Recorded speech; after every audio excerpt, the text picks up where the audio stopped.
Shooter, big deer. I can't believe that just happened. The dead deer.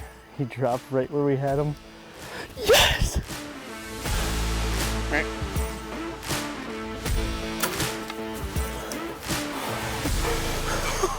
Oh my gosh. Holy crap. The great Hambino right here. Happy Tuesday, everybody. Today is April 11th, 2023, and today is a really good episode with Mr. Scott Buckley. I am super pumped about this one because Scott, to me, is like one of the OGs, and honestly, us being Michigan guys, like, he holds like a special spot for me too because he's a Michigan guy. He grew up in Michigan, and then, you know, he was just one of the guys that was, you know, took the leap and went to the Holy Land. You know, I wish I could have done that.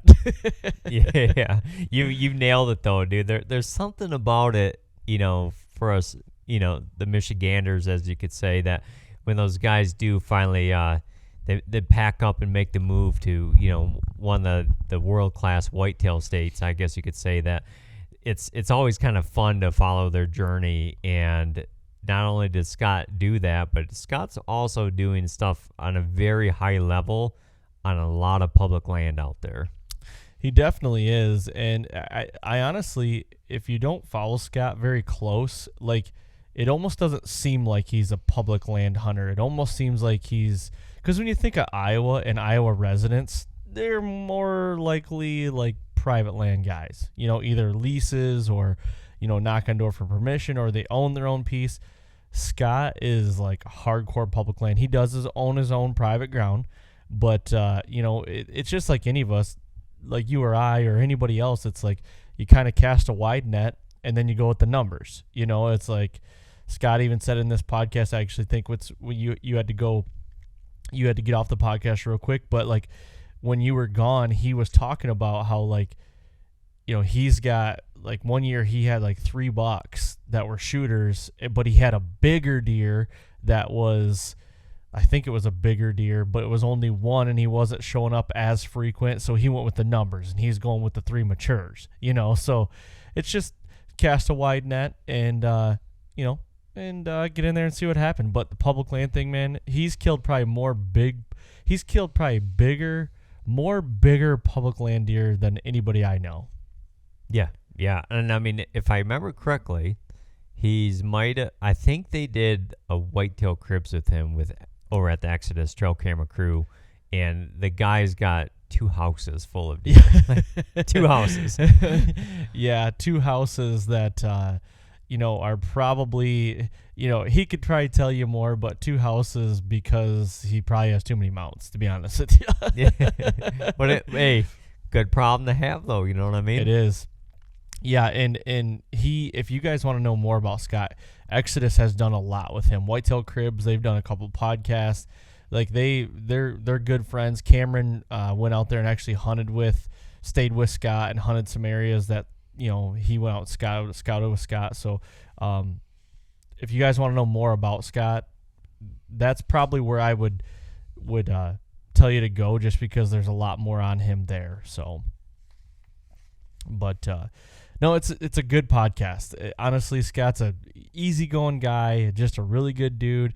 You know, and he does things on a high level, and it was just good to sit down and chat with him. You know, I've been wanting to chat with him for a while, and finally got the time to do it, and I was excited how it came out. Yeah, and especially because, you know, Scott made this move to Iowa back in 2009. You know, you'll hear all that in the story. So it's now, you know, I've seen a lot of guys make that move over the last handful of years. So the interesting part about Scott is you get, you know, a look at what Iowa was back in, like, somewhat the early 2000s all the way up till today. And he actually talks about some years in Iowa that it was just absolutely incredible. But after those years, there's some reasons why it was bad, and you'll have to listen to the podcast. Check it all out. Yep, for sure. So it's a good podcast. Like I said, we're gonna get in some partner reads real quick, rip through these, and then we got a question of the week.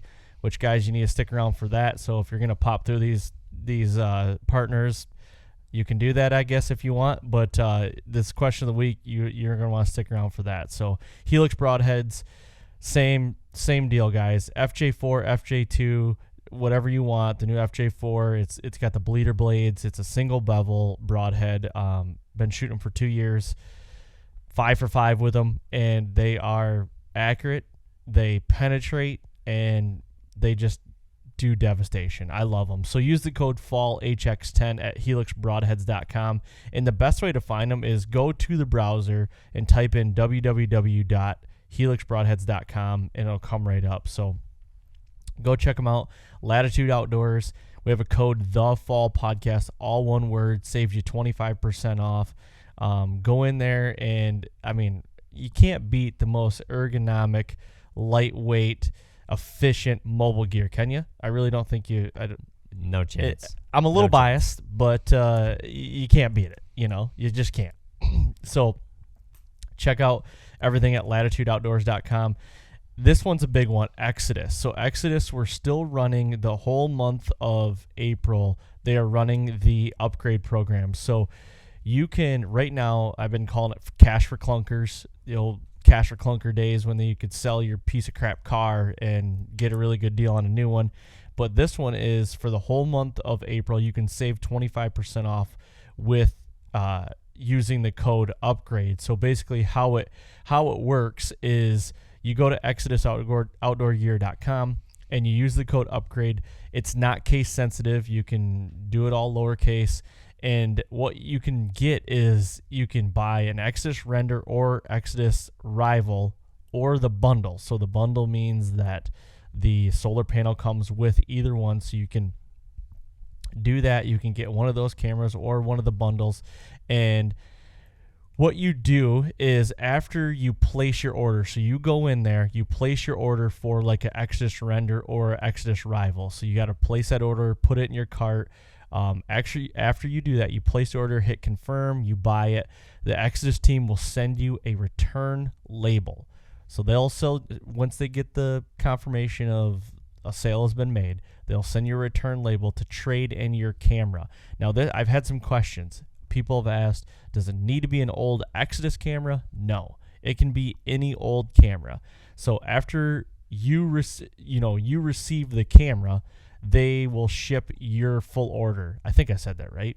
No, After Exodus, so it's after placing your order, the Exodus team will send you a return label to trade your old camera in. Once you ship that to Exodus and they receive that camera, they will ship your full order. That's how it works. That's how it works. Pretty wordy, but trying to remember it all in the brain here, it does get difficult. But yeah, I do want to reiterate though that it comes with the 5-year warranty, 5-year theft and damage coverage, and best in class customer service. So use the code upgrade on your next Render or Rival purchase, and that is good through the month of April. So go do that, and at ExodusOutdoorGear.com, use the code upgrade. Do it now. Go. Just pause it right now. Just go buy some. Next is Garmin. And David, I don't know if you know about this because you've been on spring break getting a tan and everything like that. And this is his first episode back, so I got to give him a little bit of crap. But Garmin, okay? Garmin right now is running a $100 off mail-in rebate on A1Is. Okay, so there's 3 gens of the site. There's an A1i. There's an A1, an A1i, and an A1 Pro. A1i Pro. You can get $100 off right now for the month of April if you can go to Garmin.com. It'll work there, or you can go to any Garmin dealer and get the same deal through that dealer. So all you got to do is go into your dealer or say, hey, I want to buy this site and I want to do the mail-in rebate, and do the same thing on the website. And if you guys are into crossbow hunting, they do make a crossbow site that you can get $200 off right now for the month of April. So go do that right now. We love Garmin at the Fall Podcast. Absolutely love them. I do not want to stop using them ever. So go check those out for sure. And another new partner is Buck Bourbon. So I've been talking about these blinds. So this is the last week. I think you got a couple more days to be able to do this. I think it's the 14th that it ends, but they have a sale right now with their Rack House 300 plus blind. It was you get $50 off that blind. It is I gotta read. It's a cheat sheet. I gotta read here. It's the Rack House 300 plus one-way mesh blind is now $139.99 plus free shipping. So that's $50 off. And this has got some great features. It's got the one-way mesh for the windows, so basically you can see out, nothing can see in. So it's got that, and it's got a saloon-style door. So it's got a little latch on it, and those doors, I think it's one of the coolest features, because how many times you get in a ground blind, you always have your pack on or something like that, or you might be a bigger guy and you just get hung up and you're doing one of these things, you're going back and forth, and the blind's just like going like this and like this, and it's like, you don't want that. The saloon style, the whole damn thing opens, So feature rich, I'll tell you that. So go right now to buckbourbon.com and look at that. They also have a Rack House 150 plus, which is $99.99 right now plus free shipping. So it was $129.99. So you get money off there. Same thing, saloon style door and spacious, roomy. I've been in both of these blinds turkey hunting in the past, and you can fit 3 people in them, no doubt. And I filmed out of them, so you can film out of them as well. So go check them out, buckbourbon.com. The deal is ending soon. Next Prime, G5Prime.com. I don't know what else to say. What you just got your bow set up. What do you think? You've been ripping some darts, so how's it feel? Yeah. I actually the sun was shining here today in Michigan, so I actually took it outside to shoot, but it was a little windy, so like I was shooting in the garage through the service door and then out into the targets, and man, it's I couldn't wait any longer. You know what I mean? Like I've been wanting to get out there and shoot, but man, dude, it's smooth. I had a guy reach out to me the other day wanting to, kind of, what's your opinion about it? He was kind of shooting the same bow that I've already was shooting before, the Prime Rev X2, and I told him, I says, dude, I thought my bow before this was smooth. This is no arguing about it. Like, this is the smoothest bow I have shot before. Mm-hmm. Yeah, I couldn't agree more. I've been ripping mine too, because I want to shoot a turkey with one this year. I haven't shot a turkey with a bow in a couple years, and I'm like ready to do it again. I got a new bow, excited. Let's do it, So that's my goal. I got to get it sighted in. Haven't had time to really sight it in, but right now we've got a little window after the snow left to do some scouting, and I'm just like scouting trained, because when green up comes, it's not the same. So yeah, I'm just trying to get that done right now. So that's the deal on that. But go to G5Prime.com, check out the new bows. And lastly, America's Best Bowstrings. You guys, if you want new bowstrings, use the code THEFALL to save you some money on some new Platinum, Premium, or Pursuit Series strings. And that, my friends, is keeping the lights on. Now let's get to this question of the week. You want me to go first, or you want to go first? You seem pretty anxious about it. So well, you know what? I'm gonna make you wait. I'm gonna make you wait. Okay. Yeah, because I can tell you're a little anxious to ask me, so it's probably going to be a really good question, right? I'm a little anxious, yep. Yeah, okay. So I actually had 2 listeners send some question in, but I'm gonna wait on them. Those are good questions, but I'm just gonna go. It's kind of a simple question, but coming off a recent podcast here on the Fall Podcast page. Oh boy, I'm gonna ask this one. Okay, if you shot in your opinion, you kind of knew about this buck, and then you shot and killed him, and you think he has every bit of potential to be the new state record, would you enter him into the books or no? If I knew he was going to be the state record? Like if you had a gut, like if you're like, dude, I think he's that big. I think he's big enough to be the new state record. Do you have any interest in putting him into the record books or not at all? My first gut initiative feeling was yes, I'm putting him in. Because you know how hard that is? That is hard to kill a state record. But part of me is like, with that comes a lot of baggage, I believe. Mm-hmm. And the reason why I say that is because I know some people that have shot like a record type deer, and I didn't even shoot like a world record or even a state record, nothing. The deer over my shoulder right there, I mean, it was a big deer, but like that came with baggage. Mm-hmm. You know what I mean? And it's just, so like for that sake, I would say no, just to be like, no, like whatever, you know, but I'm on the fence. I'm like 50-50. Like I like, but if you're going to put a gun to my head, I'm entering them.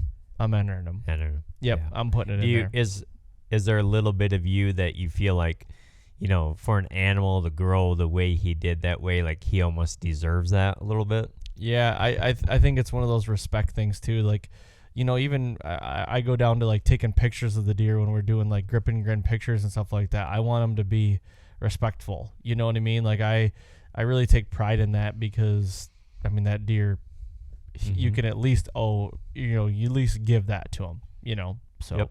Yep. I like it. Good. What would you do? Because I know you. I know you'd want to shoot a state record. I would not. I would not enter them. No, because for all the reasons why you said you wouldn't, and just I don't need it. Like that's just a whole lot of attention, right? My biggest struggle would be though is that being fair to that animal. Like that's you know, if you shoot a state record wherever you're at, that's world-class animal, period, mm-hmm. right? And where it's like, they just don't come every day like that. I mean, man, I would love to know, like, how often, like, here in the state of Michigan, like, how often does one grow big enough to be a new state record? Is it every year? Is it every 2? Is it every 10? I don't know. That would be awesome to know that kind of information. But no, I wouldn't, man. But I would have a tough time, because I would feel for that animal, right? Like, damn, he deserves something. But yeah, like he would get all the recognition I could give him here in the house, you know. But I'd probably keep him out of the books, honestly. Okay, all right, I respect it. All right, so this question is my own question. Didn't come from a listener or nothing like that. So, I put in for Kansas this year. I haven't been to Kansas to hunt since 2020. So I have a point I should draw. I'm going on a public land. I've got a lot riding on this trip. I want to do this trip so bad. I want to kill my first public land deer. But on the flip side, I'm trying to get you to go with us. You have a point. You've never hunted Kansas ever. Mm-hmm. You've never scouted Kansas. You've never, nothing like that. So let's say hypothetical, we both draw. Okay, we're going to a piece of public. Your first day in Kansas, you're in the tree, 125-inch deer, beautiful 8-pointer comes. I mean, he does his thing. It's in the rut, because we're going in the rut, you know. He does his thing. He maybe nudges the little doe, and he's grunting every once in a while. The doe comes right by, and he comes to 10 yards. You're filming. You get everything perfectly on film. Broadside, he stops by himself. He just pan, tongue out, everything. Are you shooting him on day one, a Pope and Young, on your first public land hunt ever to Kansas? Are you shooting him on day one or no? 2 things. 1, I'm going. 2, I'm not shooting them. No. Oh my gosh. No, dude. No. So I've taken very little out-of-state trips, right? But in my mind, like, 1, I'm chasing an adventure. But for when I go out of state, I want to go chase something that is bigger than what I have here at home. That's reality, you know. But like, no, I'm not shooting them. Now you give them, you give them about 10 more inches, I'll probably shoot them. But no, I'm not shooting them, buddy. I'm not shooting them. Okay. It does, and here's the thing. I'm not going to shoot him because he's he came in. All the footage is great. He's framed up perfect. I'm not going to shoot him because of that. Like, I'm not going to shoot him because it's day one. I'm not going to shoot him because it's just public. Like, I'm still going there to hunt. And my goal is to, like, one, chase memories, but two, like, hey, the honest to God reason I'm going out of state outside of the adventure is I'm going to look for something bigger than I have here in Michigan. That's reality. Okay. I like it. Are you shooting them? I'll tell you on November 4th. The night of November 4th, we'll see what we're doing.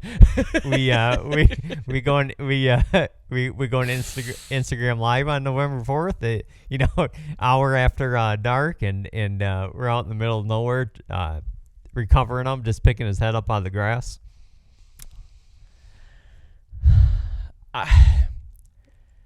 So I don't know yet. I really don't know. Like, because I joke around with the guys, all my buddies that we're going to be going with, and it's like, first 120, I keep telling them, first 120 come by, and me, like, always trying to get a laugh or whatever. And yeah, but like, it's all situational because, I mean, that deer that comes in, he could be 7 years old and you could tell he's just gray face, big old head. If he's 125, man, it'd be hard for me to pass him up. Now, I was going to say, like, you saying that, here's the hard part about when people put a number on a deer, okay? A deer comes in there and he has a giant 5-point side. I mean, a giant 5-point side. But the other side, it's not broke, but he just got 3 tines that go straight up. Like big, 10-inch tines that just a gnarly, non-typical looking deer. Now, will he score 125? Maybe not, but would I shoot him? Like, oh, hell yeah, I'm shooting him, but like, like, I guess when you say like the standard, like 125, 8, clean 8, no, I'm probably not shooting him. But with that being said, if we're together and you shoot one, dude, I will be the first person to help you drag him out. I will have all the beers I can carry in my backpack, and we're going to have a good time with it. Like, it doesn't matter. Well, in that same scenario happened to these guys. My cousin happened to him when he was down there in Kansas last year. He's never hunted out of the state of Michigan. It would be a second time going to Kansas, like in a row. But he'd never hunted. I think it was his second time. Maybe it was his first. No, he went to Oklahoma the first time, and then he went to Kansas because he didn't draw. But he had a big 5-point side come in, and he's like, Aaron, this deer was like, because he broke the other side, he's like, if he had both sides, he was mid-150s, if not 160, and he didn't shoot him. Yeah. And he calls me, he's like, should I have shot him? And I'm like, that's up to you, man. Like, that I had the beholder there. You know what I mean? Yep. But for him, his biggest deer is maybe like 105 inches. And it's like, he should be shooting them all day. But I don't want to be the guy that's like, you screwed up. You know what I mean? And I don't think he screwed up. It's all about, he's like, I don't know if I would have been happy with that deer. And I'm like, that's your answer right there then. Yep, exactly. And that's the cool thing about hunting is we all get to make our own decisions what we want to do. You know what I mean? What my decision is not the same as the next person, and it's not the same as the next person. That's okay. You know what I mean? Like, and I've always kind of, as I've progressed through the years of hunting, I've kind of we all have heard it. It's like if you have to think about it, maybe it's not the one that you really want to shoot. I do that often. Where it's like, we've talked about it before. It's like an eye test. If I look over and I see him coming and he passes the eye test right off the bat, he's probably gonna get shot. But it's usually you frame him up or whatever. But it's the non-typical ones that may not score a lot, but boy, I'd probably shoot the shit out of those ones. For sure, yeah, and just for everybody listening too, David, you heard it right here. He's going to put in for Kansas, so he's going to put in for the same zone, and if he draws, he's going with us. And, last year I did the season 22 series every day that we hunted, so you can expect that this year as well. So, like, let's hypothetical if David and I are going down there, or if he doesn't draw and I go, or even if he draws and I don't draw, we're still going to be doing season 23 every night. So It's going to be a lot of work while we're there, but every night we're going to be podcasting. That's the goal, and I'm putting it live so you guys can follow every day for those 10 days that we're there and how everything's going. And we're going to be with, it could be 5, it could be 10 other guys in camp. So some of those guys are going to jump on as well. So it'll be really cool. We're going to be putting out a lot of podcasts in November. So I'm excited about that. Yeah. That's why I say tune in on November 4th, because that'll be day 1. There might be a 125 on the ground, and there might be some barley pops being had. So, okay, yes, this has been a long intro. Let's get over this interview with Scott. Thank you guys for all the downloads and everything. Please go to iTunes, leave a 5-star rating, leave a written review, do the same thing on Spotify, and yeah, that's it. Here's this interview with Scott. Thank you guys very much. All right, what's going on, everybody? We have another awesome podcast today, and today is with Scott Buckley, the Scott Buckley. I'm super excited to have you on, Scott. Thank you for coming on tonight, and can't wait to get into this. Yeah, thanks for having me, guys. Yeah, for sure. It's like I told you off record, David and I have been talking about getting you on, and now we've made the time here to do it, and I'm excited because you're a Michigan boy at heart. Even though you live in the Holy Land, you're one of us. You're a troll. Yeah, no doubt. Yeah. Those are my roots, born and raised there. Yeah, I love it, man. So with that being said, I mean, you've probably said it a lot, but like kind of everybody out there that might be listening to the podcast that don't know you, kind of give us your grassroots, where you come from, and everything up till now. Born and raised in Michigan, over on the east side, kind of north of Detroit, up in the Thumb area, north of Port Huron. Lived all my life there until 2009 when I moved to Iowa. But little background in Michigan, I started hunting when I was 12 years old. I think I got my first bow for Christmas that year from my mom and dad, and I think it was just a recurve. And I remember that Christmas day, that night. I mean, there was only like a week left of the season. I think it was open till January 1st back then too. I think it was. This would have been 1978, I guess. Oh, you're going to date yourself, Scott. Yeah, I was born in 66, so yeah, 12 years old, 78. So yeah, I remember that evening taking my bow out back, and I don't remember if I seen anything that night, Christmas night, but I remember that last week. I mean, I was just a kid. My dad wasn't a bow hunter. He did a little bit of deer hunting, but my grandpa was a big northern deer camp deer hunter, and I kind of got a lot of my hunting from my grandpa, I guess. I mean, my dad did it, but it wasn't in his heart and soul like my grandpa. He traveled all across the world and everywhere hunting.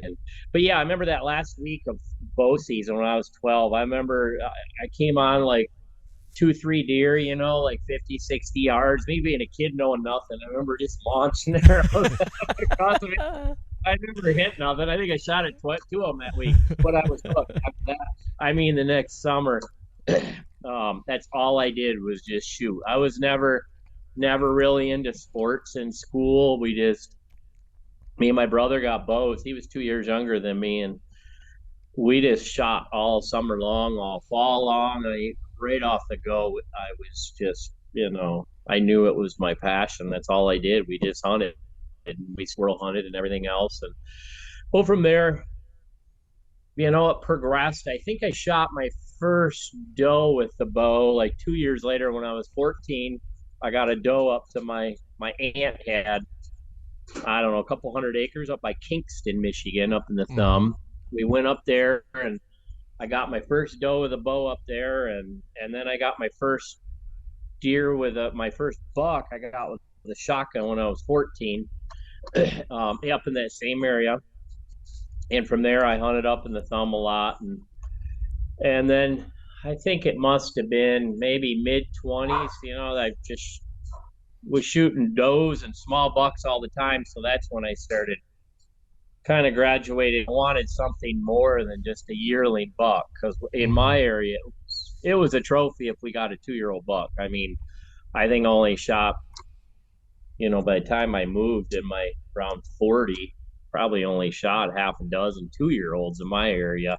mean, they were hard to come by. There's a few more now with some management since I left, but so yeah, then I started going to out of state hunts. I think I started in Ohio first. Started hunting Ohio, shot some decent bucks. My biggest buck I shot was on my first out of state hunt out in Kansas. Went out to Kansas probably, I think that was mid to late 90s.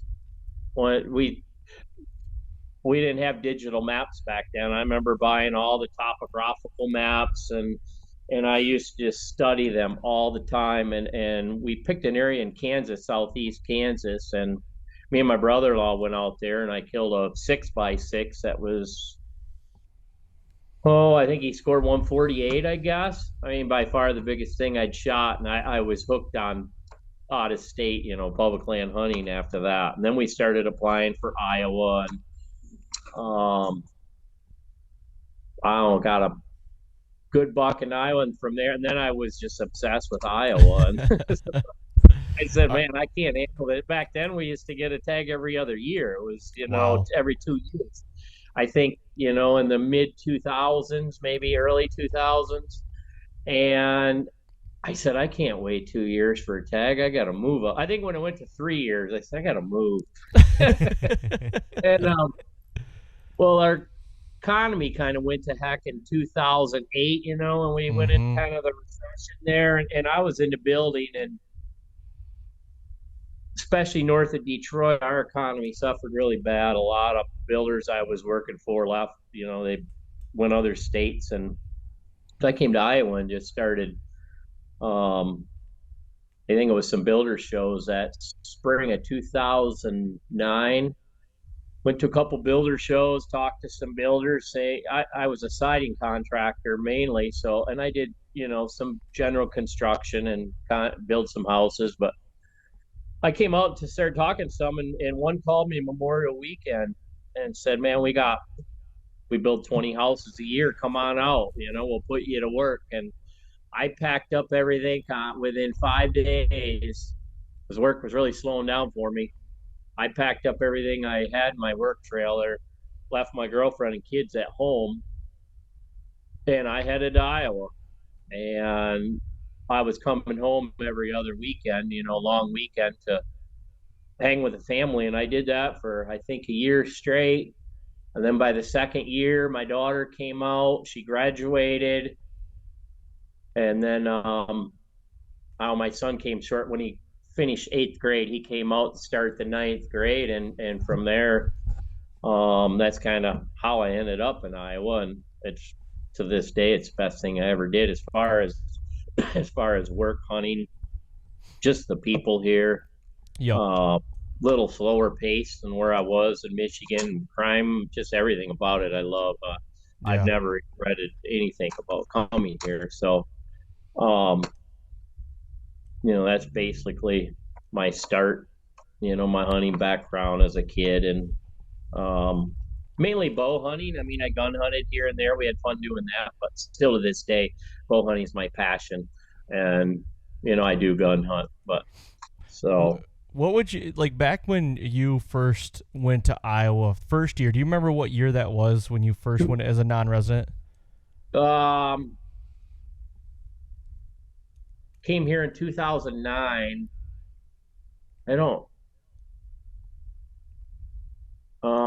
I think I might have, maybe 2 times I came out before I moved. So you figure maybe 5 years. I don't know, 2004. Okay. 2005, something like that, maybe. Do you remember what your first non-resident tag price was for that?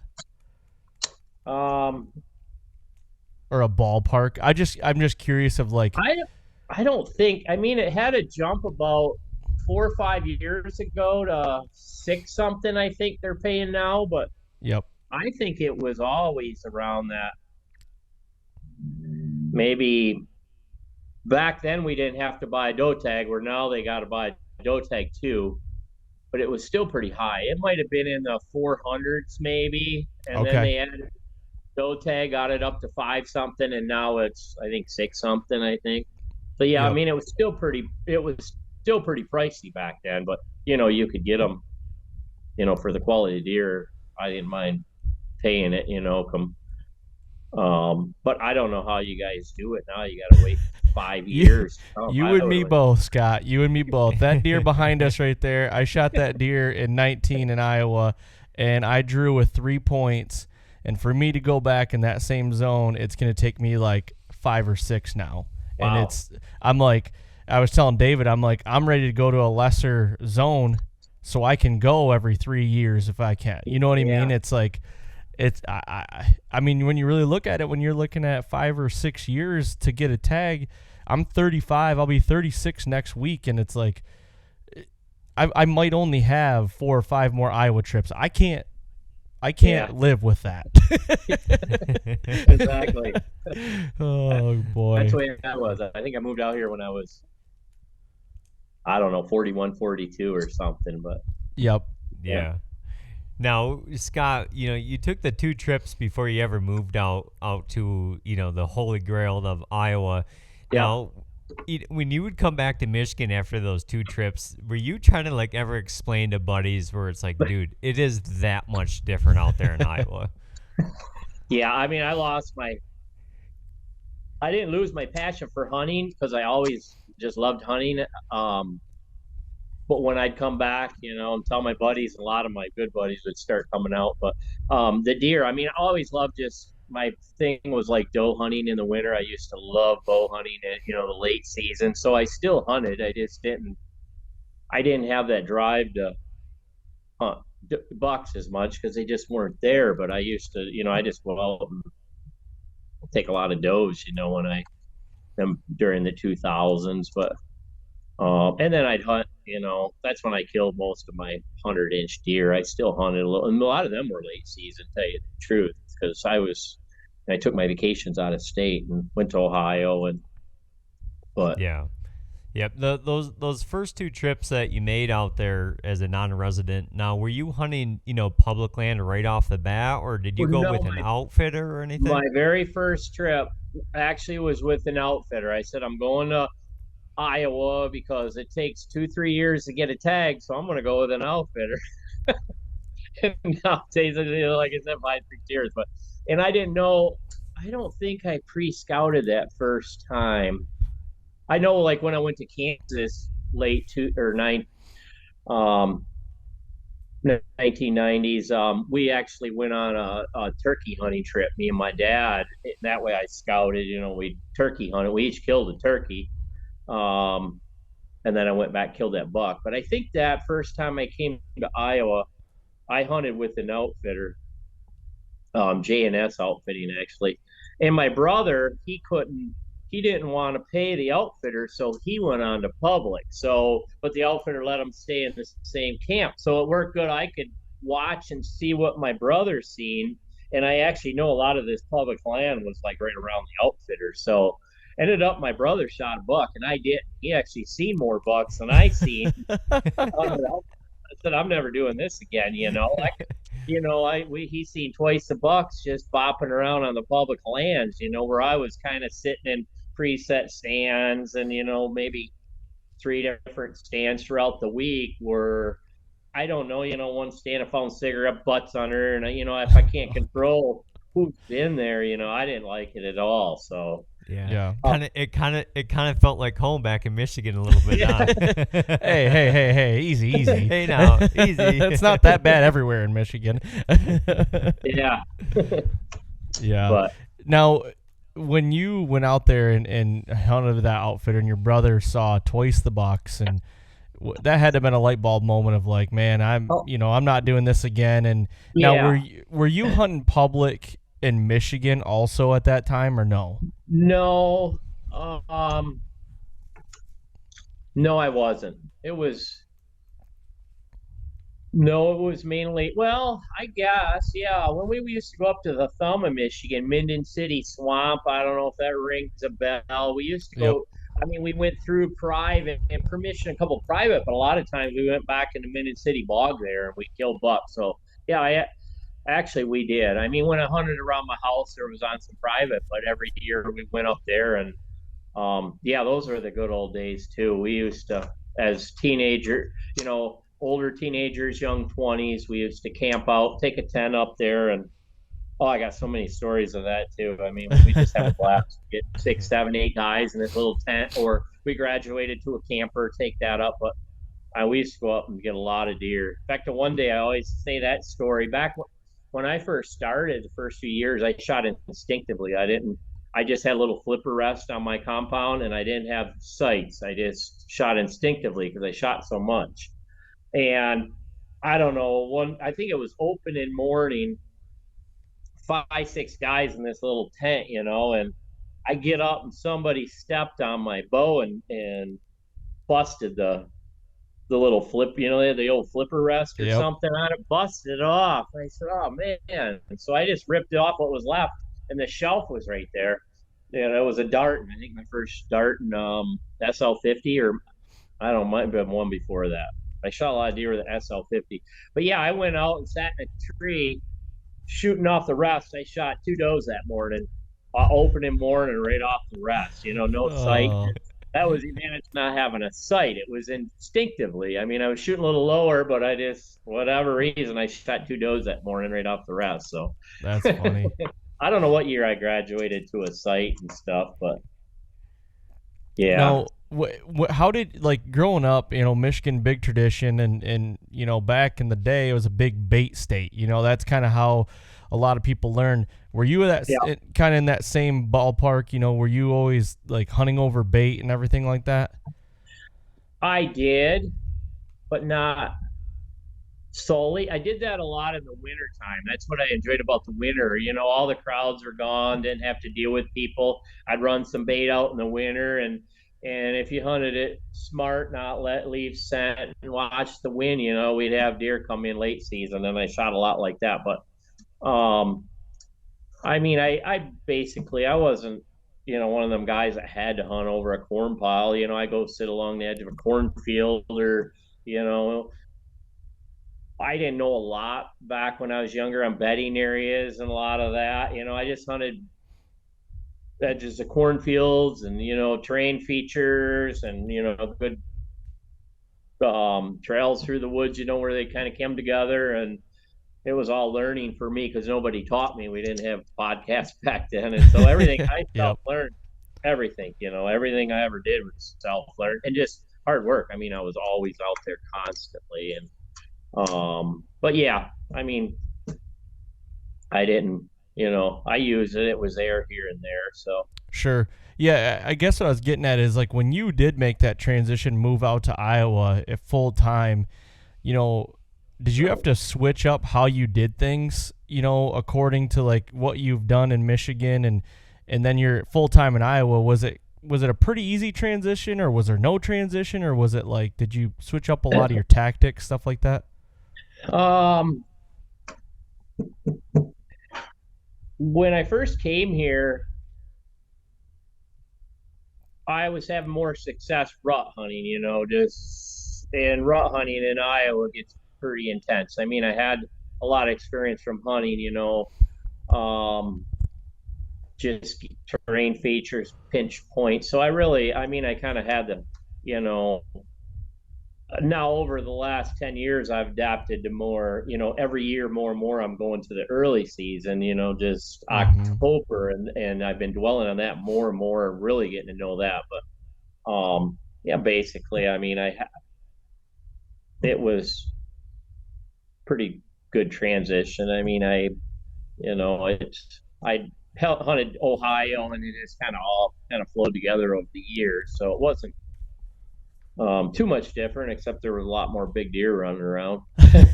That's not a problem at all. Yeah.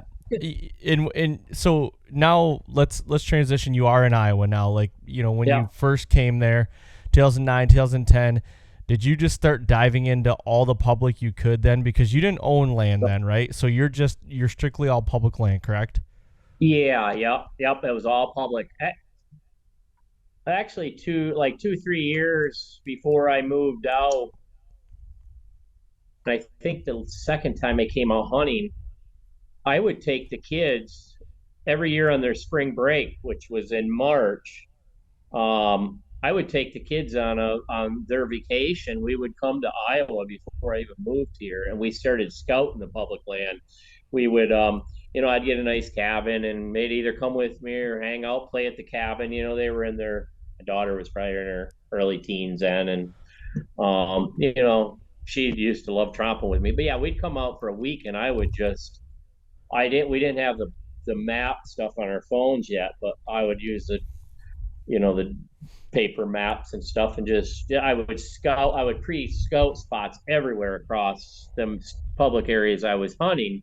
I would pre-scout them on a map, and then once I got there in March, I would go out and scout all these areas. I think we did. I did. Like just your regular handheld GPS.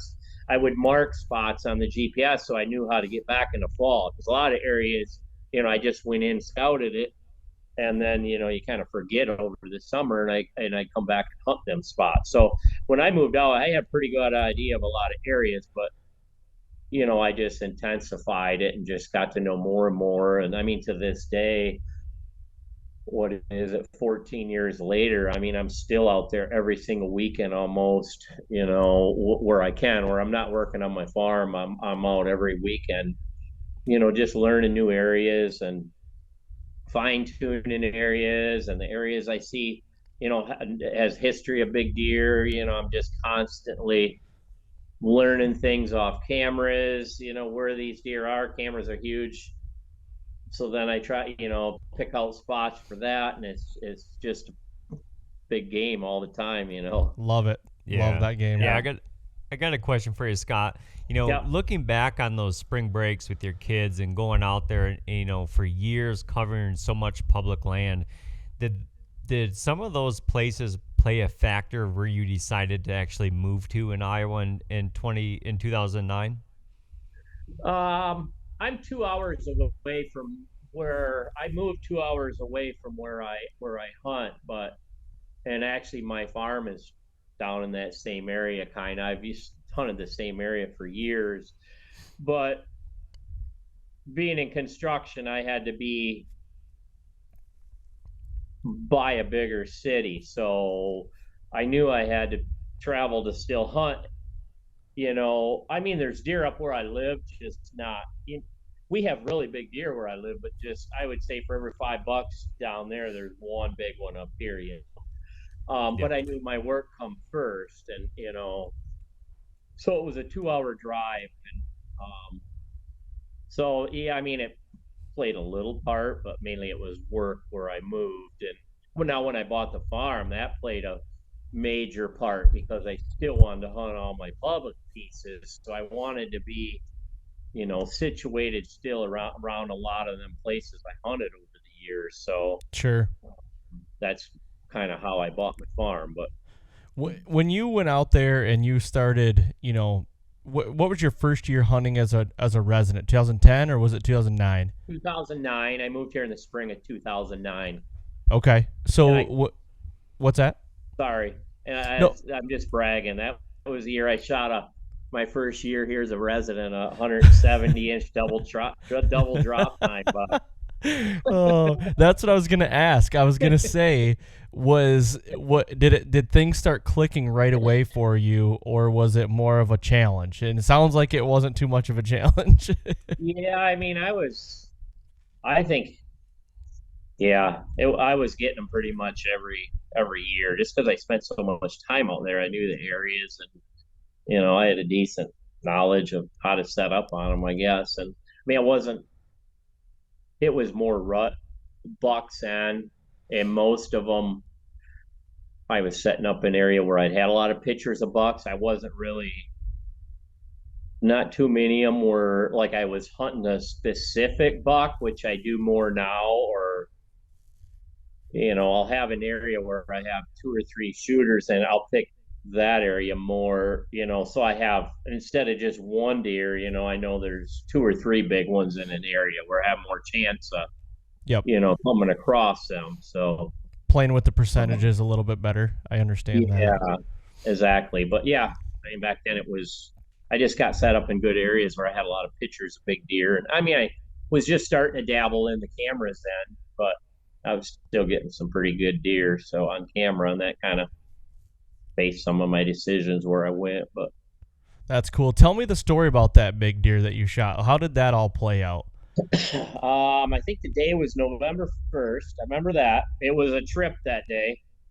I preset a stand sometime in October or something, and I was doing a little bit of run and gun hanging sets, but I preset more back then. I preset a stand. I had some pretty good ones on camera in there that summer, late summer, and well, that morning I went out November 1st. I had about a half a mile walk, I guess, maybe a little less, 3/8 mile. I got back there right before light break, right before light broke, and I'm looking where I had my stand. It wasn't there. Somebody stole it, No and way. I'm like, yeah, I'm like, what the heck? The wind was right. I was excited for that stand. I'm like, no way. So I always carry back, I have my little, I think silverback gorilla stand. That was real lightweight, portable for that. I still got two of them back in the day, little aluminum stands, and so I hiked all the way back to the truck as fast as I could. Hiked all the way back. I got set up. It was just breaking light, getting pretty light, and I got in the stand, and I would say not 15 minutes later, here comes this big double drop tine buck there. I think he had a 10-point frame. He had a big split on one side. He had two drops that were about one off each side, even about Oh four my inches gosh. long. I think I took a 30-yard shot and watched him go down. Yeah, it was my biggest one at that point. That's crazy. So was that a deer that you had camera or pictures No, of, I never that had year? pictures. I didn't have any pictures of him. Yeah. Does that happen to you a lot out there in that public where even today where you run a lot of cameras or I Yeah. should say you're running cameras, but are you killing deer that you just don't even know who they are? Um. Yeah. The last 2 years I've shot, for example, last 2 years I shot him on my farm, but the year before that, that same area where I shot that double drop, I hadn't been in there in quite a few years, 4 or 5 years, and the spots I was hunting were getting quite a bit of pressure. So I said, well, let's go back there. And I didn't have any cameras in there. I just kind of walked back in. I had to come in from an opposite direction because I didn't have permission on the private piece anymore. So I like had a hell of a walk and kind of circled around for the wind. And it was such a long walk. I thought I'd just sit on the ground that morning. And that was like November 5th or something, 3 years ago. And yeah, I sat up and wasn't seeing much. And I think about an hour after I sat there, I was like in a little cluster of trees. And all of a sudden, here comes this 160-inch deer kind of in this same exact trail. I went to the same exact spot that I shot the drop time back many years ago.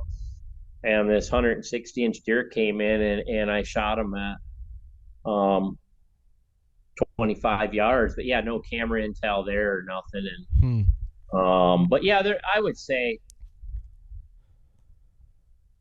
probably over half of them over the years I never seen before, because most of Really? them I was killing on rut hunts, so they can travel quite a bit. But Sure. I mean, more and more, I'm running more cameras. So I get to know the deer a little more. A lot of my areas the last 2 3 years. I mean, I got a pretty good idea. A lot of the deer in the area, but Yeah. How much merit are you putting on your cameras going into, if you deploy them in the June, July time frame, how much merit are you putting on those cameras coming into season early October? um, I would say I'm having over 50% of my. It depends on the area, but I'm just thinking of a couple areas, new areas that I was hunting this year. I would say over 50, maybe pushing 60, 70% of the bucks I had in the summer, were there through October. I'm thinking of one spot for sure. I mean, a lot of the bucks I had in August, September, I would say 75, 80% of them were there in October.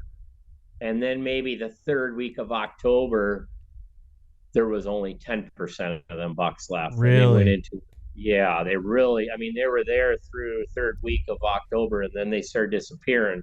And we scouted a lot of that this year. And I kind of seen where they transitioned to maybe another half a mile in, just seeing just tremendous amount of buck sign. And it was a rut area. So that's kind of what me and my son were back in, really scouting some of that this year, for when they transition, some of them areas. But Yeah, that and then go ahead. yeah, go ahead. Well, I was just gonna say that later October time frame. That I mean, that's my favorite time frame. I love Oh, it like the is. 20th of October till like Halloween. I absolutely love it, especially here Yeah. in Michigan because what I mean, you grew up here in Michigan too. Like for me, and I'm in Central Michigan, so like not too far probably from where you were at, a couple hours, but I'm right in the smack dab middle, big ag country. You know what I mean? And um, I love that time frame because the 3-year-olds and somewhat of 4-year-olds I'm looking for, those Pope and Young deer, that's when they show their Yeah. darn face numerous times in the daylight. So I love that time frame. So to hear you say that like a lot of your deer fall off at that time, do you see a like if you go into a particular year and you have like the number one buck, you think he's the most mature in the area, you have a good idea that he's king buck. Now, when you have that fall off of from 60-70% to 10%, is That that more mature deer staying put more often, or is he leaving?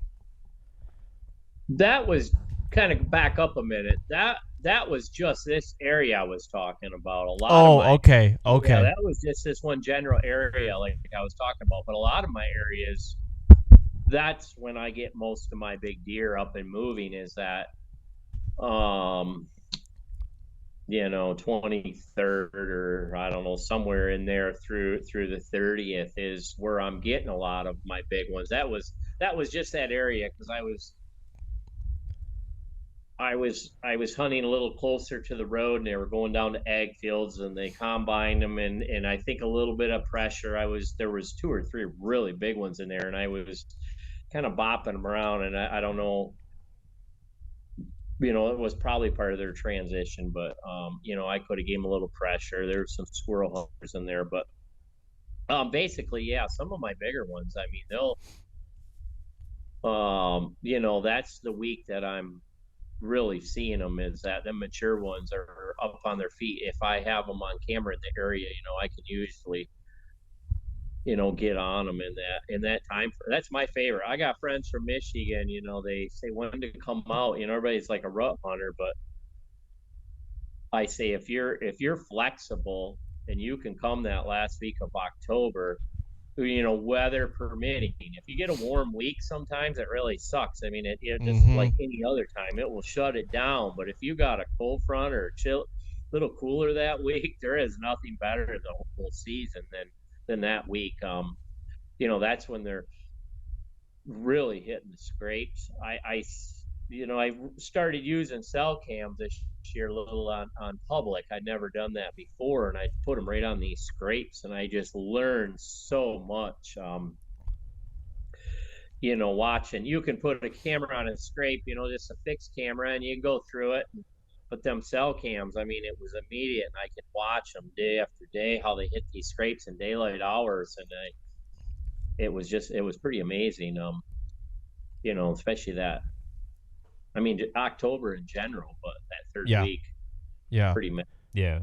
Now, using those cell cameras on those scrapes, Scott, Yeah, compared to the normal SD card cameras that just kind of sit there and soak, was yeah. there anything that really like just caught your eye that like not necessarily like you might have kind of known about it, but when you actually were seeing it, real time, you're like, holy shit, man, I can't believe this. Yeah, it just when I set a still on them over the years, you're going through them and you're kind of paying attention to where they're coming from, time frames. Um, but I don't know, it just didn't click. Like, seeing it in real live, like I get up and say, holy cow, they're hitting this. They're coming in the last 3 days at, 8 o'clock in the morning, the first week of October. And it just hit me a lot, hit you right in the face when it's live. Like, and I just comprehend it more when you see that happen in live, where you're going through, thousands of pictures every day. They're there, but it just, I don't know, it didn't resonate as much, when it's live. It sticks in your mind. I'm coming in, and you Yeah. want, yeah, Yep. it's When different. Yeah, on some of those, the more mature, the real high end class bucks that you're chasing, on some of those scrapes in October, are you seeing any kind of like 2 to 3 or 2 to 4 day windows when it's all of a sudden like he shows up, he knows about the scrape, but all of a sudden he shows up and he hits it, then all of a sudden you can almost like clockwork for the next 2 to 3 days he's coming in there and checking that scrape. Yeah, it depends on the area, it depends on the deer, but um some of them bigger ones were, especially this, I really dwelled on that this year. A lot of the bigger ones were a lot more random. I mean, I don't even know if I had, 2 3 days of everyday scrape action by the same deer.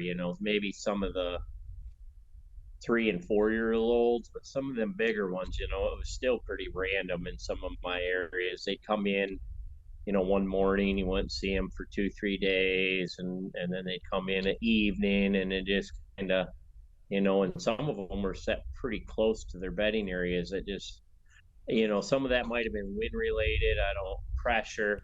Some of the areas I hunt, they hunt pretty hard with squirrel hunters, and that's the thing you got to deal with on public. But yeah, I didn't see a lot of, real consistency with the top really mature deer, 5 year old plus. But Okay. that, if they would have been consistent, I would have went in and just killed one right away. But they were It'd be a different story today. they're just inconsistent. I struggled this year, and I put a lot of time in on public, and I struggled, but I was after some pretty big deer, and I passed up quite a few 130s, 140s, but I hunted heavy through October. A lot of this scrape stuff, and I guess the best chance I had, I think he was a 170-inch buck I had on camera. He came in, right. I could see him. I could see his rack, but just wasn't light enough to get my pins on him in the morning. I seen him coming across, going to the scrape, and I'm like putting my bow, and I couldn't get him in the pins, and then he's diddling around the scrape, and all of a sudden I heard footsteps, and here comes a 3 year old in. I said, well, maybe that will, they'll mess around a little bit till it gets light enough, and that 3 year old came into the scrape, and the big one kind of followed him around to the back side of the scrape tree, like like an ironwood or something, had leaves on it, and I couldn't, he just stood there, and then they spotted me up in the tree, and they're both kind of looking, and he's looking through the leaves, and then they'd mess around a little bit, and it was almost light enough for me to shoot, but he was on the back side of the tree.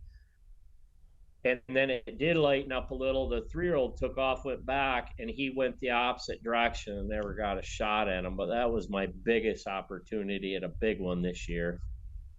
And then come November 1st, I ended up transitioning onto my own farm because I had a couple good ones I was chasing there. But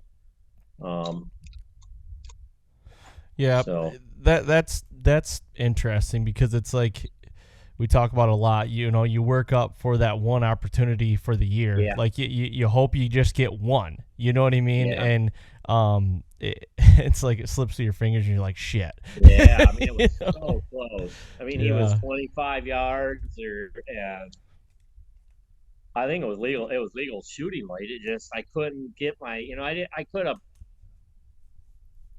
flung an arrow, but I didn't want to take a chance of wounding such a big buck. I thought, man, I gotta be able to get a clear sight on these pins, and and then he got on the back side of the tree, and it didn't Well, happen. I want to transition a little bit, and I want to talk about how you're locating a lot of these top end tier bucks. First of all, I guess what is a target for you? How old is that deer? How big is that deer? Like, what are you looking for?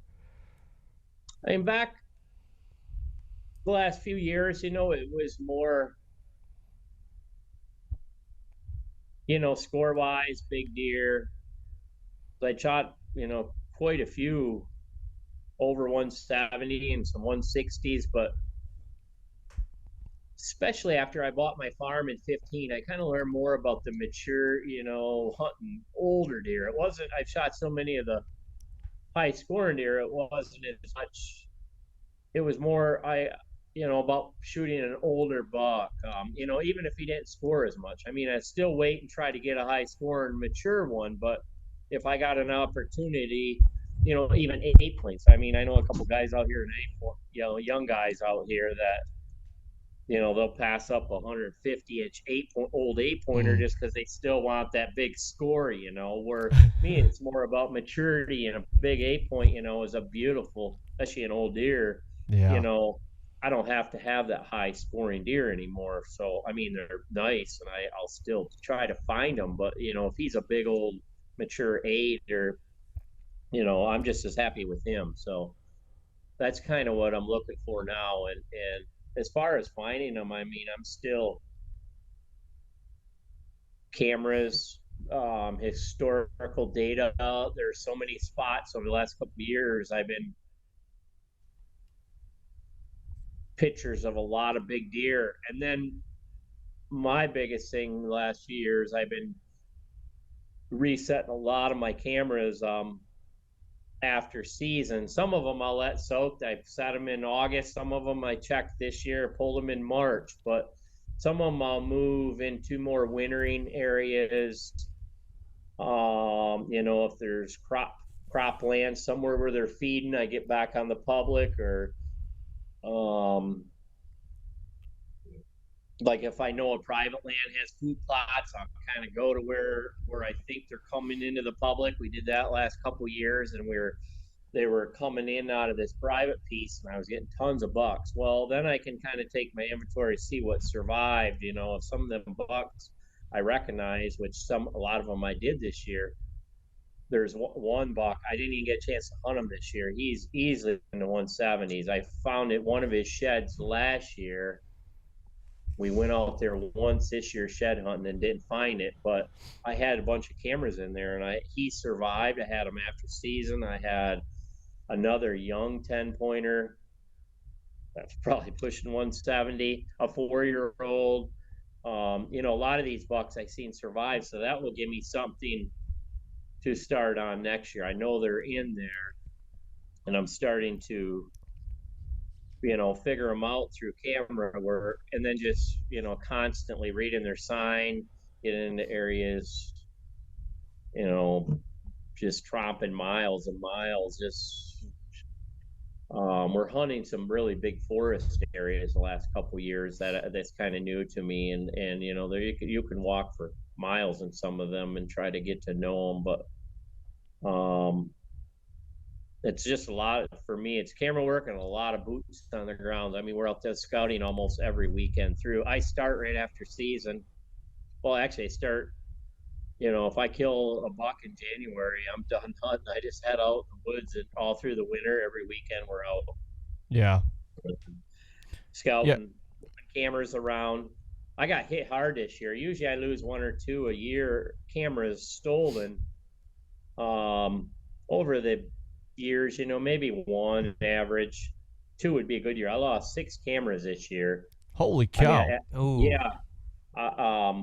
I think one early, actually, that was up by me when Cameron Durr from Exodus was out here. I lost one, and I put out in the area that he was hunting, and somebody stole it. But most of my cameras this year, I actually lost. They were all good through hunting season, and then I repositioned them in like January, and I go to pull them here a couple weeks ago, and I think it was the shed hunters. I had a lot of pictures of shed hunters. I think the shed hunters, they were coming through in March, and I lost two or three in one area, and I had pictures of a ton of shed hunters. That's the only thing I can think. I don't know, but Wow. man, I just had some bad luck this year with cameras, and Eh, I put them all up in the trees too.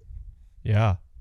For years I put them on the ground and hardly ever lost one. Then I transitioned up into trees, and I think every one I lost this year out of a tree. I No put them up kidding. one step, probably 10, 12 feet up, and yeah. But and you got to think if they're out there shed hunting, it's not like they're carrying a stick or Yeah, I two on know. their backpack. Like Yeah, those so guys are climbing up there to get those damn yeah, cameras. I seen one like the bark. It looked like somebody shimmied up it, or I had pictures like it's two guys. I don't know if like they lifted one up just to see.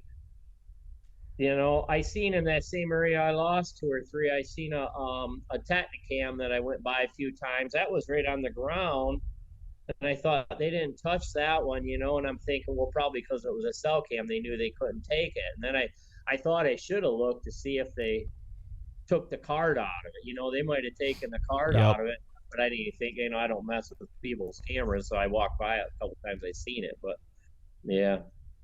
But Man, anyways, I don't I've walked up on people's cameras before, yeah, and the first not even comes to my mind is like, yeah, I know. honestly, I kind of don't want the picture or to take a picture of me. Like, I just don't Yeah. want to be around it. I just feel weird. Yeah, Mhm. I've always respected people's cameras. Yeah. I hate it when I get. Yeah, I don't understand it. Then another couple cameras this year. We were in an area late spring, and it was shed hunters. They had a step with them. I don't know if they had cameras or what, but like I'm looking at my cards, two or three of the cameras in March, and there was a different file on my cards, and I'm thinking, did somebody put like some kind of adapter? So we went back to the one card where the last picture was, and you could see the door open. It took two pictures of the door opening, like, and I thought, yeah, they were checking my cards. At least they didn't Oh. steal my camera, but I hate losing that data. I had a really big buck on the one camera. I thought, well, they know that's there now. Now I'm probably, Mm-hmm. it was way back in. I'll probably have people coming in on me now. That's crazy. Out in some of these public land areas, Scott, I know it probably, as the season goes along, it probably changes, but are you seeing like a lot more non-residents than actual residents out there on the public lands? I don't think so. They've, since I've been here in '09, they've issued the same amount of non-resident tags since then. I mean, there might be a little uptick because people can't afford the outfitters no more. They're a lot more expensive now, but see, it might have seen a little uptick. I mean, you have more pressure from resident people. Just people can blame it on like, these podcasts or hunting public or whatever, but I think it's just the way it's going, like, land. I mean, I've had people just complain about me talking or hunting public guys. I mean, I've had talked to guys that they want to beat up Aaron for, having these videos ruining public land, but I think it's more, outfitters, people leasing land. I gotta be proud to say I've never leased a piece of land in my life. But yeah, you lose all this private property. The locals is kind of what's saturating these public lands. So, with all our property gone anymore through leases and outfitting, where are you going to go if you're a hunter? Public land. So I don't Yep. blame. There's just so much hate out there for everybody. And I Yeah. think it's just the way of the times. I mean, I don't have nothing against. I got a lot of friends that lease land. I just say I never have. I can go hunt in public. Thousands of acres, and I bought my property. So, yeah. So that's kind of Yeah. Yeah. And on top of it too, I talked to my buddies quite a bit about this where it's like you listen to your story back when you first started in Iowa and how much more legwork it actually took to figure out what the public land was now compared to or back then compared to now where it's like somebody can just gets on their phone, gets a mapping app and can figure out every piece of public land. It's so much I mean, you think about like back in the day when you went to Kansas, like if you knew like no one knew about walk-in hunting areas unless you like really did your homework. Where now I can sit here in Michigan and figure out every single one of Yeah. them 14 hours away. Yeah. Yeah. I heard Kansas public lands are just overrun now because, they give out a lot more tags. And it wasn't that popular when I went in the late 90s. We hardly seen anybody. But overall, Iowa public land, yeah, there's a lot more pressure, but I would say a little more non-residents, but a lot of residents. I see residents everywhere in the pieces, because they losing so many, their land everywhere. Everybody could go anywhere 20 years ago and knock on a door and get permission, and but I mean that's part of the times. At least we have public land to hunt. That's what I say. Yeah. I Yeah. and you just gotta I just got to dig deeper, dig harder, keep pushing myself. Especially I'm getting a little older. So to me, it's doing that keeps me in shape. I don't want to sit around. It's my push to get out there. I keep in shape because I don't want to, I don't want to quit hunting. I want to keep going for another 20 years. So I know I got to push myself to keep in shape. So it's a challenge to me. So, Yeah. I'll Yep. walk sometimes 6-8 miles on my Onyx map app, in a day, and really keeps me in shape, especially walking them big hills. But Yeah, I always joke with my buddies here. I was fortunate enough to draw, an Iowa tag just a few years ago, and I spent all my time out there on public land. And I'm like, boys, I would trade every acre of permission I have here in Michigan for that, yeah, for one piece of public land out there. Like, I had a great experience out there, and even like having to deal with any hunters at all, like it was a really good oh, really good. experience, honestly. Yeah. Yeah, good. Yep. Yeah, most people I know come out have good experience. Not everybody kills one, of course, but they see, they see bucks generally, and they see stuff that you just don't see in other states. That's what makes it so cool. A lot of my friends haven't killed deer, or they'll take a smaller one, but they still had the experience of their life because they just seen, you know, so many deer, and yeah, it's a good experience, that's for sure. Yep. Yeah. Yep. My only regret is not ever starting to put in for all those points and traveling when I was younger. That's my only Yeah. regret with all of it. Man, I wish I would have done it. Like, when I hear you talk about, Yeah. moving out there in '09, I start thinking about like, you hear people talk about the heydays of Iowa and the 2011s, Yeah. 2012s, and it's like, man, I really missed the boat on some of those years. I have seen kind of a decline, I guess, but I don't. There's different a decline in this caliber of bucks on public land, at least areas I hunt. There's still big ones, and it might be a combination, maybe of a little more pressure.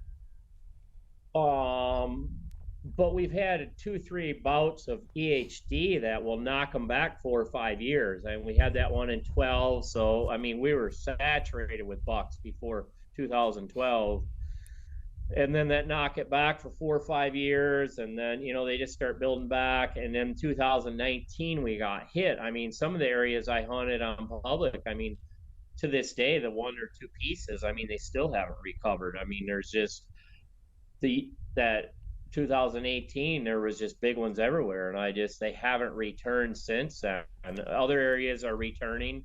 They say 4 or 5 years. So it seems like this EHD cycles.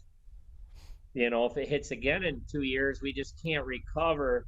You got a little bit of added pressure. A lot of people just blame so many people out there, but I think it's a combination of there is more pressure, but it's a lot has to do with the HD just knocking the heck out of them. But I mean, yeah, my farm alone, I got 240 acres. I found 30 dead deer on my farm in 2019. So, Ooh. and Wow.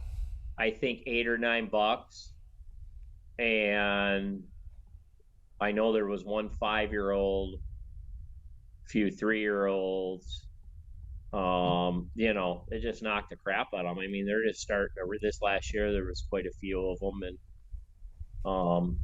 it was like that through the whole area up there. And it just Yeah, because you think not only are you losing those bucks, but you take those 5 or 6 bucks or whatever it was, like they're not even breeding. They don't have a chance to even breed this year either. So Yeah. like that, it's just a big trickle effect. yeah, it makes you sick, man, when just to see all them Hey, deer. I mean, that year, me and my boy were walking around just everywhere you went. You just smelled death in the area. It was on my place on public lands. That was the year I had two giants on public. 19, I had them the year before on camera a lot. It was a 6x6. I think he had a split, and there was a giant 8-point with like Coke bottle. Well, the next year he had like Coke bottle bases.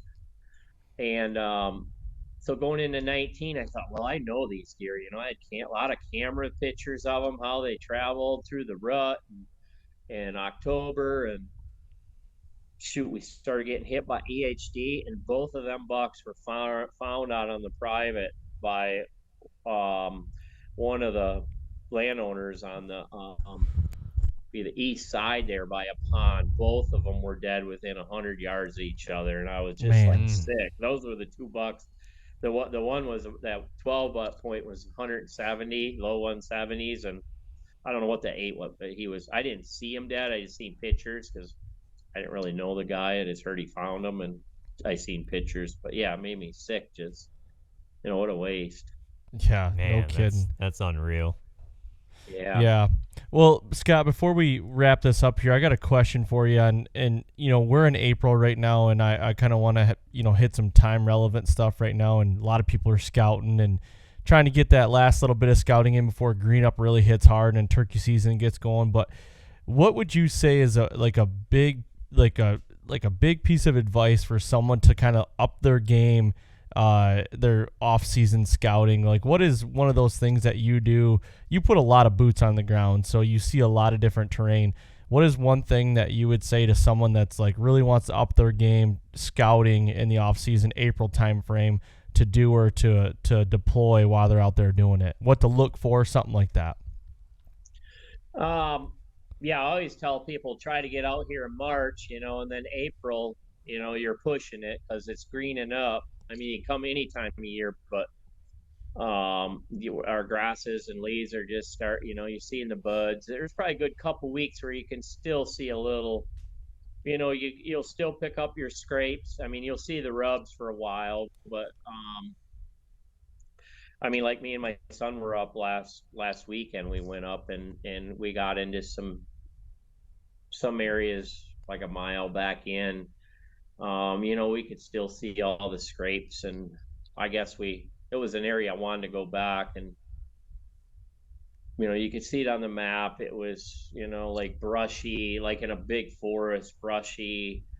They used to be clearings back in the day, but they've kind of grown up. You can see them on the maps. I mean, them are just magnets. So you get big forested areas, and you see like these brushy clearings in the middle of these forests. I mean, they're just magnets for big deer. Yeah. Rutting, scraping, and rubbing, and that's kind of one thing we're concentrating on. Last week, went up and scouted some of them, and then we're Onyx maps, a lot or whatever mapping app you use. I mean, I just use it so much now. Every scrape, bedding areas, just everything I'm marking on my maps now. I've done that the last 3 years now, and more every year. Just marking every buck sign I see on these maps and trails. I mean, if you go into these areas, now, and you're going to come back in the fall, if you're non-resident, leave a foot track out. I use my tracker a lot, so you know how to get in and out of these areas. You can walk it now, so you know how to get into these areas, and we use tracker a lot.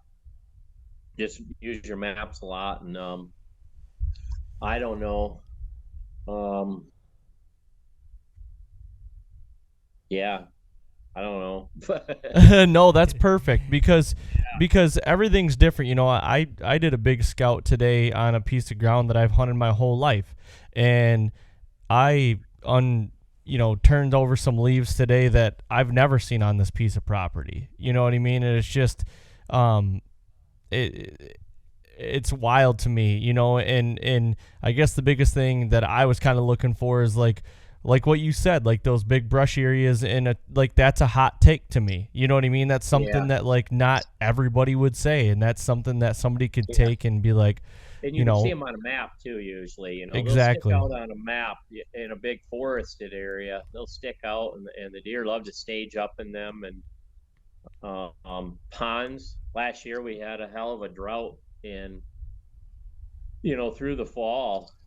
Summer and fall, we had a bad. In fact, I'm surprised we didn't lose deer from EHD because the drought was so bad last year. But we really concentrated on ponds back in some of these areas. You can find them on the maps. We put cameras on them. I learned a lot off that this year, letting cameras soak on these ponds. And I had a lot of good bucks coming in daylight hours. You get some of these ponds way back in, and if there's a drought, they're gonna come. They got to drink. And I noticed some of my cameras soaked through November, and I had a lot of activity, right through, that time frame, that last week of October. I mean, it was just tremendous. Some of the bucks on them ponds, and that just picked up during the dry conditions. And I'm curious this year. I'm going to do some of the same thing on them ponds, but we'll see if it's dry or if they'll still come in, even though if we have a normal rainfall year.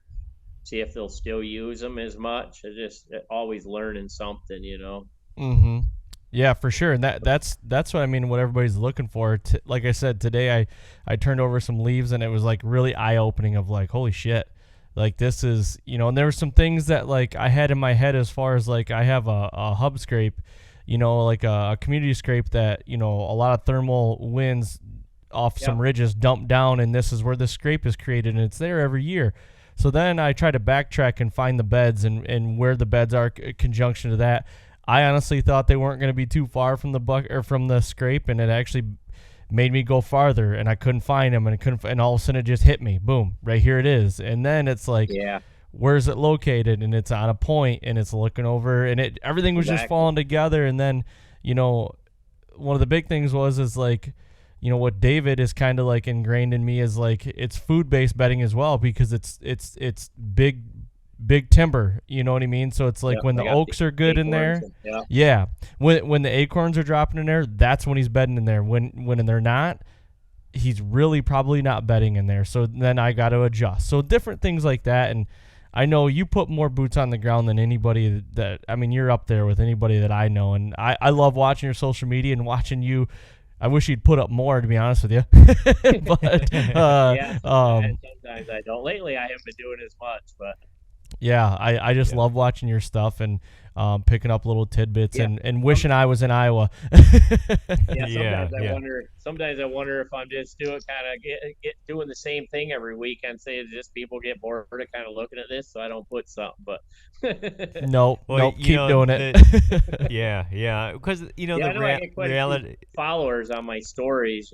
Some of the guys. Like I can't wait to meet like Justin Hollandworth. He follows my story. Cisco Heath, even DeAndre, and a lot of them guys follow me on my stories. I think it's kind of cool, some of them guys. And actually, I just bought tickets to the mobile their mobile road show. So they said that Cisco's messaged me and said, hey, we'll meet you there. Look forward to meet you. So I'll be meeting a lot of them guys for the first time. I met DeAndre at deer shows, but not some of them other guys I haven't met. So, and like in fall, they follow him.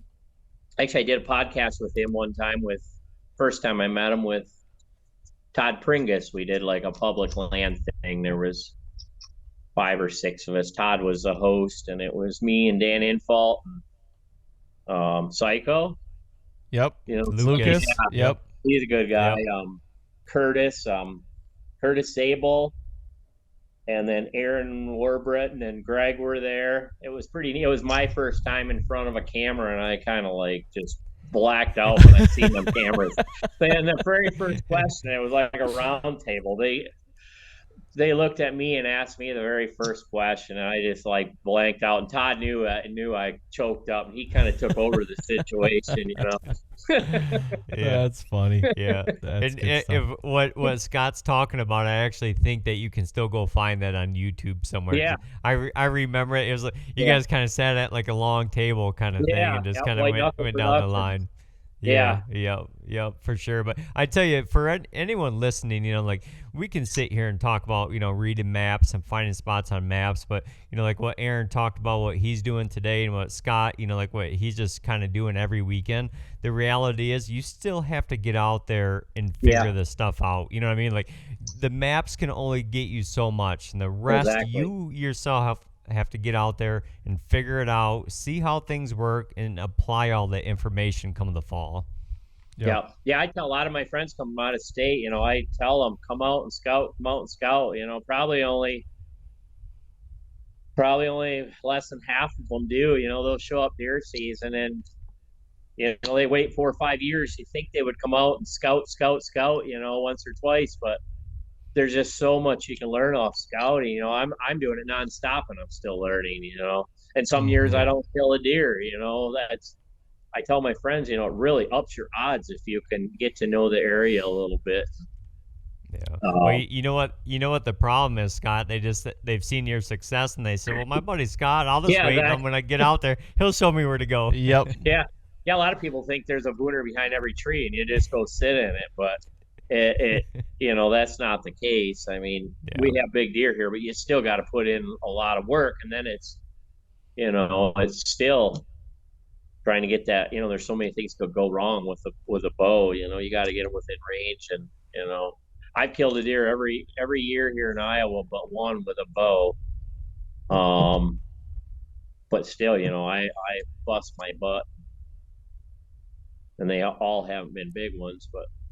Yeah, I've seen a lot of the deer you've killed, Scott, and I was actually telling Aaron beforehand that that buck you killed with those giant brow tines is my favorite freaking buck, man. That thing is so cool. Yeah, that was 2018. Yeah, so the year you were talking about, it was a really good year back then. Yeah, that was the year I killed 3 deer. I killed 2 on. I killed that one my first one was early muzzleload season on public, 160 10 point, and then November 5th I killed that one with the big brows. He was mid 170s, and then I had my landowner's tag. I went out and shot a 170 on my property. Jeez. So I don't think I'll ever repeat that year ever. I mean, it's lucky if I get one good deer a year, and I got 3 that year. It was my year. It was phenomenal. Yeah. If you didn't love it so much, that would have been a really good year just to hang it up right there. Damn, that was a good one. Yep. Yeah, that was the year I was after a buck that scored probably between 230 and 240. I had a ton of pictures of it on public lands, and I was right behind him and just couldn't. I never seen him. Had a lot of camera pictures of him, and then he just disappeared the following year. I had some real credible people that scored him. In fact, Cameron Cobble, if you know that name, he's a big scorer around these areas, but he's a friend of mine. He came over and I showed him the pictures, and he said, man, I think that deer is 240. Had other guys saying 230, and I was after him. And after season, that was the year I bought like 30 of them cheap Tascos just so I could carpet bomb the area so I could see if he lived, and just never had another picture of him after November 18th. And nobody knows what happened. He just, I can't. I mean, some people say maybe he got poached, but I can't see. I don't understand poachers. How could you kill something, keep something like that quiet? It's, right. So I don't know if he died in a ditch somewhere. There's a lot of big ditches around here. I don't know, but wow, he was far the biggest I ever hunted. Unreal. That's crazy. Yeah. Well, Scott, I want to thank you very much for coming on and doing this tonight, and hopefully you had a good time with it. I know I did. I'm learning stuff from you, and just getting to BS with you has been a pleasure for me, man. I appreciate it. Yeah, I enjoyed myself too. I like telling my stories and helping out people when I can. Well, I enjoy it. There you go. We need to do another podcast where we just talk about old Michigan deer stories. I would really enjoy that. So, well, thank you, Scott, very much. You have a good rest of your evening, and good luck this next fall. Yeah, you guys too. Have a good one. Thank you. Yep, bye.